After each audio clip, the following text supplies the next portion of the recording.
On Saturday, a land convoy left England en route to Gaza. The fifth in a series of convoys entitled Viva Palestina will be traveling through Europe.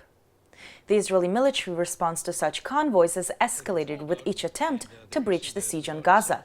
Activists have sent 9 sea flotillas and 4 land convoys, each one being faced with the Israeli army.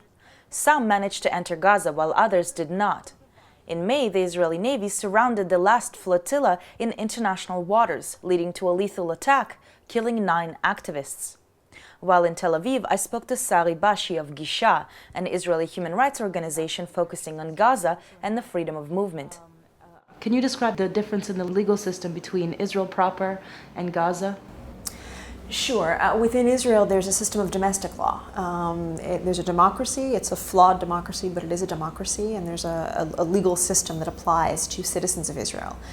Residents of Gaza and the West Bank are subject to a different regime. Folks in the West Bank are living under military law, where the Israeli military makes the laws and then enforces them. Folks in Gaza are living partially under the Hamas regime, and there are areas of control that Hamas exercises where Hamas has been making laws. But where Israel is subject to international law is in the areas where it exercises control, namely control of borders, control of the population registry, and control of the tax system. The goal of the convoy is to break the siege on Gaza. Israel has controlled Gaza's borders for the last 43 years. 3 years ago, it squeezed those borders even more tightly shut. That's a closure taking place under the context of occupation.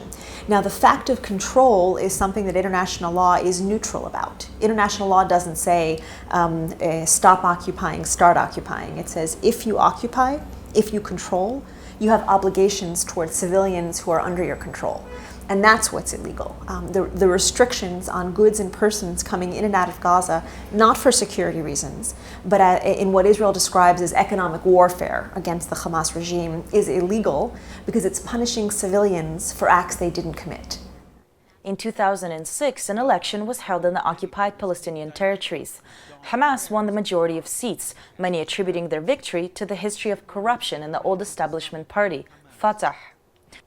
After the election, Fatah and Hamas formed a unity government, but its existence was short-lived as the two parties descended into armed struggle in Gaza. The United States, Russia, the EU, and the UN refused to recognize Hamas's victory in the election, despite international observers concluding the election was fair. Israel also tightened its restrictions on Gaza. While before Palestinians with Israeli documentation could enter and leave the Strip, travel was made nearly impossible after June 2007. The result was the near collapse of the economy in Gaza and the flourishing of a clandestine economy, powered by goods smuggled through tunnels dug under the Rafah border with Egypt. I talked to the Israeli government spokesperson Mark Regev about the reasons and nature of the closure. Is the closure part of a policy to topple the Hamas government? There's no such policy. There is a security envelope around Gaza to prevent the Hamas regime from receiving weapons, missiles, rockets, and other dangerous military equipment that end up being fired on Israeli civilians. Following the Israeli military attack on the Gaza Freedom Flotilla in May, Israel announced it would ease the restriction on movement into and out of Gaza. It officially did so in July. There are no restrictions today on civilian goods reaching the civilian population on Gaza. The borders are open for civilian traffic.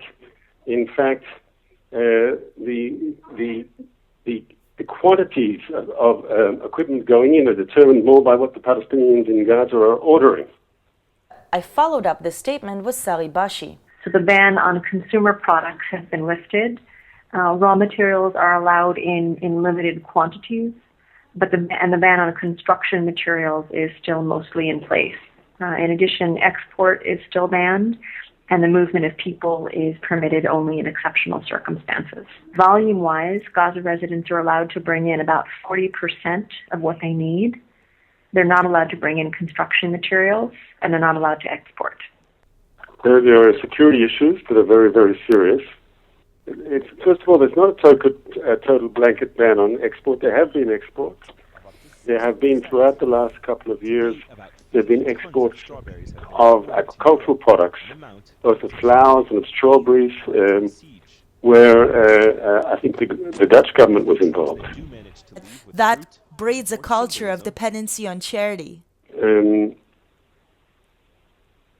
Yes.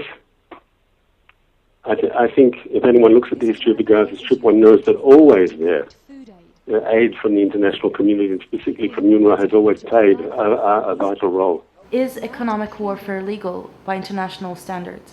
Not what Israel is doing. Israel has likened its policy towards Gaza to a policy of economic sanctions. Again, we think that's not appropriate. A sanction is when you withhold something that is your sovereign right, a decision to trade with another country.